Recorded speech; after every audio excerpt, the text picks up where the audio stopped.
L'État doit-il éduquer le citoyen? Thèse. L'un des premiers devoirs de l'État est de permettre à chaque citoyen de devenir un citoyen libre et responsable. Antithèse. Ce n'est jamais innocemment que l'État éduque le citoyen. L'éducation étatique n'est jamais politiquement neutre. Thèse. L'État doit éduquer le citoyen. En effet, les hommes ne peuvent pas être véritablement égaux s'ils ne sont pas tous également éduqués. Seul l'État peut leur enseigner les valeurs qui font d'un pays une nation libre et respectueuse des droits de l'homme. Premier argument, les hommes ont un même droit à l'éducation. Sous l'Ancien Régime, seuls les plus riches pouvaient recevoir une solide éducation. Posséder le savoir, c'est posséder le pouvoir. Dans une démocratie, c'est le peuple qui a le pouvoir. C'est pourquoi chaque citoyen doit être éduqué afin qu'il puisse participer en homme éclairé aux destinées de la nation. Deuxième argument, l'éducation est du ressort du domaine public. L'article 25 de la Déclaration des droits de l'homme du 19 avril 1946 stipule ce qui suit. L'organisation de l'enseignement public à tous les degrés est un devoir de l'État. Cet enseignement doit être gratuit et rendu accessible à tous. Dès l'instant où l'éducation ne relève plus de l'État, mais de la seule responsabilité des particuliers, elle cesse d'être égalitaire. Troisième argument, l'État dispense les lumières de la raison.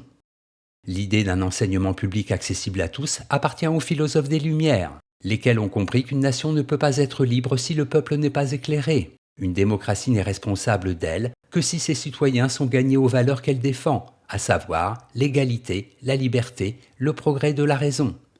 En bref, c'est en permettant à tous les hommes et non aux plus riches, aux mieux doués de devenir des citoyens responsables, que l'État assure les fondements de la démocratie et en garantit la pérennité.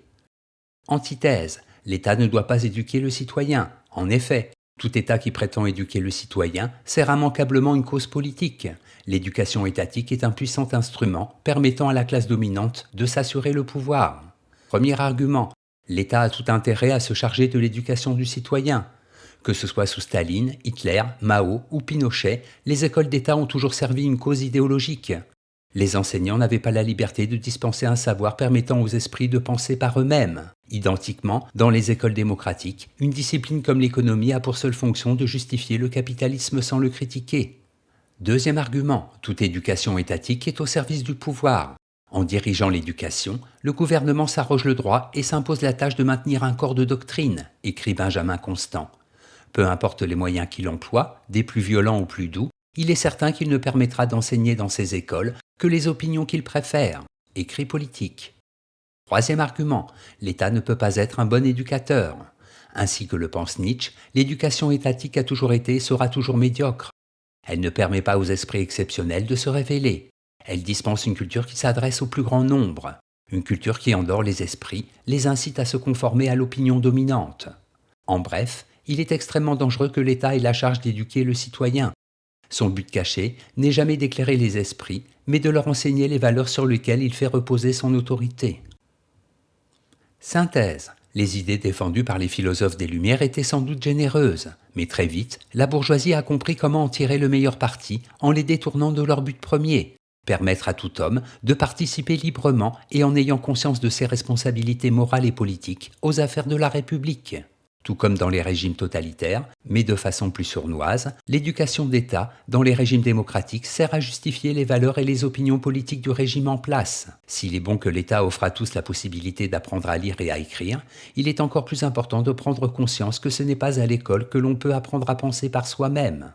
C'est au futur citoyen de s'éduquer en choisissant ses lectures, en s'interrogeant sur le sens de son existence, sur la nature du bien, du mal et de la justice.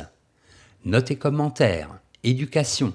Il n'est pas inutile de noter que l'on cite souvent la République de Platon comme le premier modèle de système totalitaire. Or, en matière d'éducation, Platon pensait que les enfants, dès leur naissance, devaient être soustraits à leurs parents naturels et confiés à des éducateurs d'État. Il n'est pas de dictateur qui n'ait été tenté de mettre en application cette idée. Hitler le premier.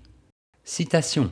Le devoir de la société relativement à l'obligation d'étendre dans le fait, autant qu'il est possible, l'égalité des droits, consiste donc à procurer à chaque homme l'instruction nécessaire pour exercer les fonctions communes d'homme, de père de famille et de citoyen, pour en sentir, pour en connaître tous les devoirs.